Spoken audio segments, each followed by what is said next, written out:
Et vous avez toujours les mêmes artistes ou vous changez d'artiste tous les... Non, je changeais. J'étais en France, et Belgique, Suisse. Je changeais forcément de programme pour avoir du nouveau. C'est ainsi qu'après, après que Richardy m'ait fait pas une impolitesse, mais n'ait pas été bien correct avec moi, j'ai engagé Siegfried and Roy, qui ont fait leurs premières armes donc, au Festival de la Magie. Et suite à cet engagement, ils ont été engagés au Lido à perpétuité, et ensuite à Las Vegas à perpétuité. Jusqu'à maintenant. En fait, vous avez fait travailler beaucoup de jeunes qui débutaient, en fait. Voilà, beaucoup. Oui, j'allais dans les congrès, et dans les congrès, je trouvais le champion de... Je mettais toujours le champion de dextérité du moment. J'engageais toujours un pickpocket pour le côté comique du numéro.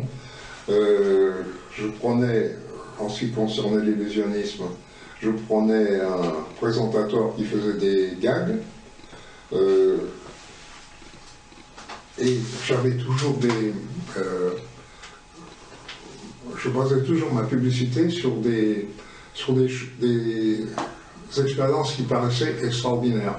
C'est ce dont je vous ai parlé, faire disparaître deux personnalités de la ville, en même temps que une Vespa et sa conductrice, et faire en sorte qu'au moment même où ils disparaissent sur scène, ils réapparaissent dans la salle.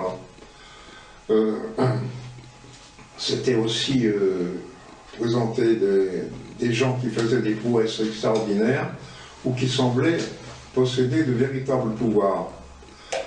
C'est-à-dire,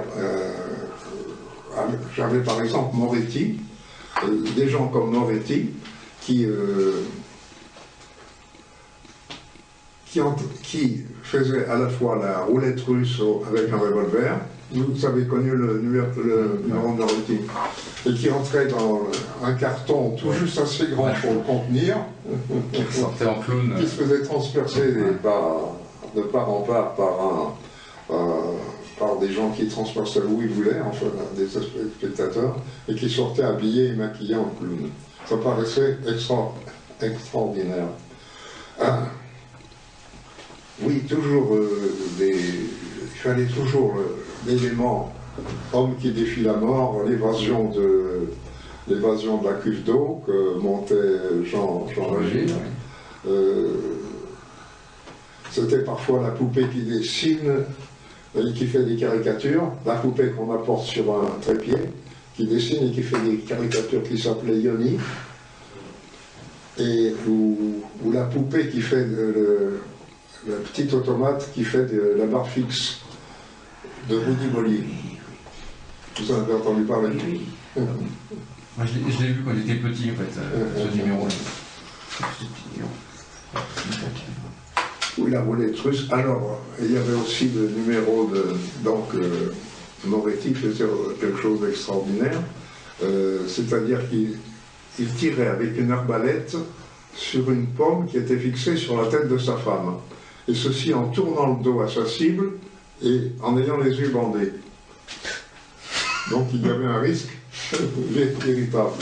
Mais de même que l'expérience de la...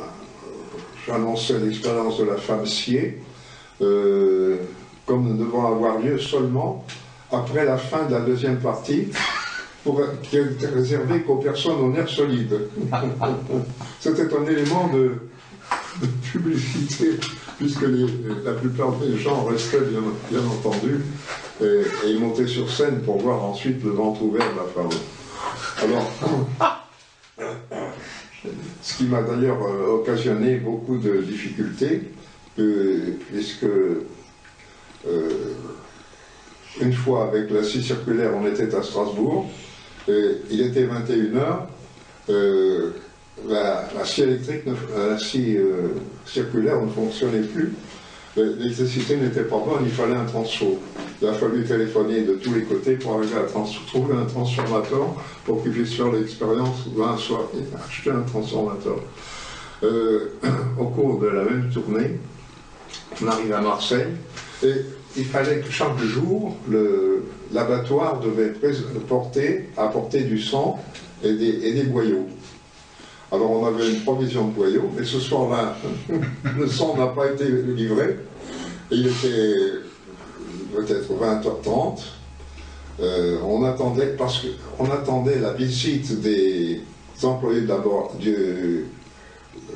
l'abattoir, qui venaient chaque fois demander ils avaient des places gratuites. Ce soir-là, on a vu que personne n'est arrivé, il n'y avait pas de sang. Et Richardy disait, je ne veux pas faire l'expérience sans avoir du sang. C'est cette fois-là, j'ai trouvé la solution en allant au centre de transfusion sanguine de Marseille pour avoir des poches de sang in extremis.